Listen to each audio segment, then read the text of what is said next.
সারাদিন ভাইফোঁটার উপোস করে দাদার হাতেই জল খেয়ে উপোসটা ভাঙলাম। ভাইফোঁটা সারাদিন কিভাবে কাটালাম, কি কি রান্না হলো, কে কে আসলো, কি কি আয়োজন করলাম, চলো এই ভিডিওতে তোমাদের সাথে শেয়ার করি। Hey guys, welcome back to my channel Paro Paradox, তোমাদের ওয়ার্ম ওয়েলকাম। এখন বাজে সকাল 8টা আর আজকে ভাইফোঁটা। সকালে ঘুম থেকে উঠেই দেখলাম মা উনুনে ভাত বসিয়ে দিয়েছে। বাবা এদিকে আনাজগুলো কেটে দিচ্ছে যাতে মায়ের একটু কাজে সুবিধা হয়। বাবাকে ভাইফোঁটা দেওয়ার জন্য পিসিরা অলরেডি বাড়িতে চলে এসেছে। আমরা ফোঁটা দেবো বলে সবাই উপোস করে আছি, তাই সকালবেলা আর কোনো টিফিন হয়নি। তাই বললো একটু পিসিদের জন্য চা করে দিতে। গ্যাসে বসিয়ে দিলাম একটু চা হতে, 3-4 কাপ চা করব। আর জানো তো আমাদের বাড়িতে কেউ চিনি খাওয়াটা পছন্দ করে না, ওই জন্য গুড় দিয়েই চাটা করছি। আর জানো তো আমাদের সারা বছর ফ্রিজে কিন্তু গুড়টা স্টোর করা থাকে। এদিকে চা করে সবাইকে দিয়ে দিলাম, ওদিকে বাবার আনাজ কোনাজ সব কাটা কম, তাই একটু মায়ের হাতে হাতে আমিও সাহায্য করে দিচ্ছি আনাজটা ধুতে। ওদিকে ছোট পিসি কেটে দিচ্ছিল চিংড়ি মাছ। প্রথমে হবে মাছের ঝাল, তারপর মাছের মাথা দিয়ে মুড়োর ডাল। বাবা এদিকে এক এক করে পেঁয়াজ লঙ্কা এগুলো কেটে দিচ্ছে আর আমি এক এক করে মায়ের হাতে এগিয়ে দিচ্ছি। ওই দেখো এর মধ্যে মাছ ভাজা কিন্তু কমপ্লিট হয়ে গেছে। এক সাইডে ডাল হবে, এক সাইডে মাছের ঝাল। এর মধ্যে মা আমাকে স্নান করে নিতে বললো, কারণ 1টা 13 থেকে আবার ভালো সময় শুরু হচ্ছে ফোঁটা দেওয়ার জন্য। স্নান করে উঠে এই শাড়িটা পরবো বলে বার করে রাখলাম। অনেকদিন না শাড়ি পরা হয় না, তাই আজকে একটু ইচ্ছা হলো শাড়ি পরি। চলো স্নান করে তো এসে গেছি, এবার একটু রেডি হই ভালো করে। শাড়ি পরলে না একটু বেশি করে সাজুগুজু করার ইচ্ছে হয়। চলো রেডি হয়ে তো চলে এসেছি, এখন অনেক কাজ বাকি আছে। অনেক কাজ কিছুই না, পিসি আর মা মিলে সব তো গুছিয়েই রেখেছে। আমি তবে আমার প্যাকেট থেকে মিষ্টিগুলো এক এক করে প্লেটে বের করে নিচ্ছি। আর আজকে জানো তো প্রচন্ড গরম পড়েছে, তার মধ্যে 12:30 বেজে যাওয়ার পরেও মামারা এখনো আসে। তাই দাদা বললো একটু মামাদের ফোন করে জিজ্ঞাসা কর কোথায় আছে, তাই একটু ফোন করে নিলাম কাজের ফাঁকে। আমার দুটো পিসি এসেছে, মানে বড় পিসি আর ছোট পিসি এসেছে বাবাকে ফোঁটা দেওয়ার জন্য। আমি তো দাদাকে ফোঁটা দেব, আর আমার দুটো মামা আসছে মায়ের কাছে ফোঁটা নেওয়ার জন্য। বোন হোক বা দাদা, এই দিনটার অপেক্ষায় কিন্তু সবাই বসে থাকে। ওদিকে কিন্তু মায়ের রান্না বান্না সব কমপ্লিট, তারপর আবার পিসি মা এরা সবাই মিলে ফলগুলো কেটে রেডি রেখেছে। আমাকে তো কিছু করতেই লাগেনি। হট করে মনে হলো প্লেটটা যেন কেমন একটা খালি খালি লাগছে, মানে প্লেটে যদি একটু কলা পাতা দিই তার উপর মিষ্টিটা রাখি একটু বেশি ভালো লাগবে। তাই আমাদের বাড়ির সামনেই বাবা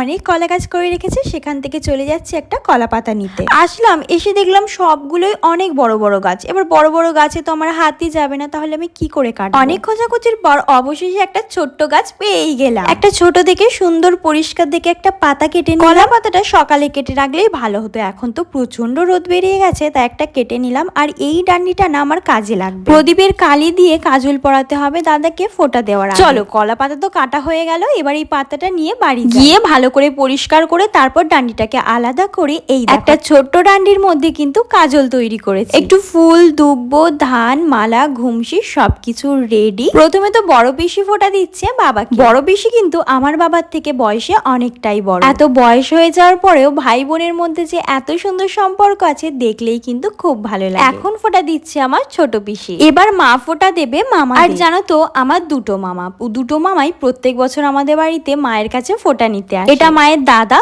তার পাশেটা মায়ের ভাই, মানে আমার বড় মামা আর আমার ছোট মামা। যতক্ষণ মা ফোঁটা দিচ্ছে তোমাদের আমাদের ফোঁটা দেওয়ার নিয়মটা একটু বলি। ফোঁটা দেওয়ার সব নিয়ম এক হলেও কিছু কিছু বংশের আলাদা আলাদা নিয়ম থাকে। যেমন আমাদের প্রথমে মালা ঘুমসি পড়তে হয়, তারপর ভাইকে আলতা পরিয়ে দিতে হয়। এই দেখো বলতে তো ভুলেই গেলাম, প্রথমে কিন্তু গঙ্গা জল ছিটিয়ে নিতে হয়, তারপর দাদাকে পরিয়ে দিচ্ছি কাঠের মালা, তারপর দিয়ে দেবো ঘুমসি দাদাকে পরে নিতে। আর এই কাঠের মালার ঘুমসি কেন পরে তোমরা যদি আমাকে কেউ জিজ্ঞাসা করো, আমি সত্যিই জানি না। তোমরা যদি কেউ জেনে থাকো কমেন্টে কিন্তু অবশ্যই জানি। তারপর পরিয়ে দিচ্ছে আলতা। আলতা তো পুরো পায়ে পরাতে হয়, কিন্তু একেবারেই আলতা পড়তে চাইছিল না বলে একটু আঙুলের মাথায় ছুঁয়ে দিচ্ছে। আর আমাদের বাঙালিদের তো এক আইবুড়ো ভাতের সময় আলতা পরে, এক বিয়ের সময় আলতা পরে। আর আলতা পরে যদি বাইরে বাড়াই সবাই ভাববে হয়তো আইবুড়ো ভাত খেয়েছে বা বিয়ে হয়েছে কিছুদিন আগে। এরপর 5টা ধান, 5টা দুব্বো আর একটু ফুল নিয়ে আশীর্বাদ করতে হয়। আর হ্যাঁ, একটা কিন্তু কাঁচা টাকা থাকে, মানে একটা খুচরো টাকা, মানে 16 আনা। এগুলো সব উল্টো হাতে রেখে দাদার মাথার চারিপাশে 7 বার বা 3 বার ঘুরিয়ে দাদার মাথায় হাত রেখে তুমি দাদার শুভ কামনায় যেগুলো চাইবে সেগুলোই মাথায় হাত রেখে মনে মনে কল্পনা করতে হয়। আমি তো চাই আমার দাদা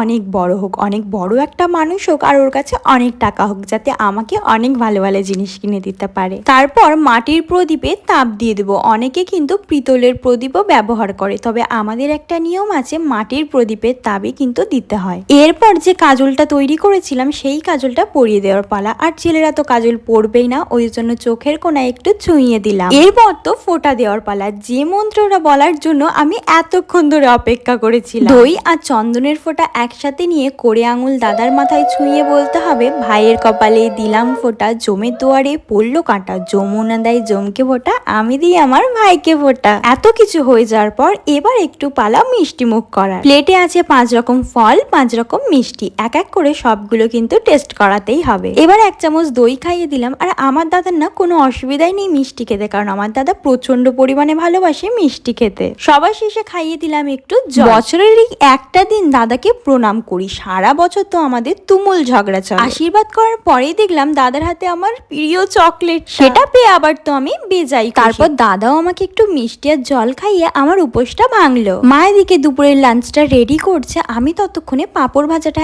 এক একে ভেজে নিচ্ছি। এর মধ্যে কিন্তু মামারা, পিসিরা, বাবা, দাদা সবাই খেতেও বসে গেছে, আর মা পরিবেশন করে দিচ্ছে। আচ্ছা, মেনুতে কি ছিল সেটা তোমাদের সাথে তো বলাই হলো না। মেনুতে ছিল চিংড়ি মাছ দিয়ে চচ্চড়ি, মাছের মাথা দিয়ে ঘন করে মুগ ডাল, মাছের ঝাল, মাংস, পাঁপড় ভাজা, স্যালাড, আর লাস্টে ছিল রসগোল্লা। আমিও একটু মায়ের হাতে হাতে পরিবেশনটা শুরু করে দিয়েছি, কারণ অনেকটা দেরি হয়ে গেছে। এর মধ্যেই কিন্তু 2:50 প্রায় বাজে। আর জানো তো, মামারা প্রায় 1.5 ঘন্টা জার্নি করে আমাদের বাড়িতে এসেছে, খেয়ে দিয়ে কিন্তু বিকেল বেলা আবার বাড়িতে যাবে। তাই কিছুটা তাড়াহুড়ো করে সবাইকে খেতে দিয়ে আমরা আবার নিজেরাও খেতে বসে পড়েছি। আর জানো তো, অন্য বছর কিন্তু ভাইফোঁটার দিন ভালোই ঠান্ডা পড়ে যায়, আর এই বছর এত প্রচন্ড গরম, তার মধ্যে আমি আবার আছি শাড়ি পরে। সত্যি বলতে সারাদিন উপোস থাকার পর আর এই শাড়ি পরে এত কষ্ট হচ্ছে, তারপর একটু ভাত খেয়ে যেন শান্তি পেলাম। আর জানো তো, আমি পাঁপড় ভাজা ছাড়া কিছুই করিনি, সবকিছু কিন্তু দাদা, বাবা আর মা মিলে রান্না করেছে। আর রান্নাগুলো যা অসাধারণ হয়েছিল না, আমি তো পুরো তৃপ্তি করে খেয়েছি।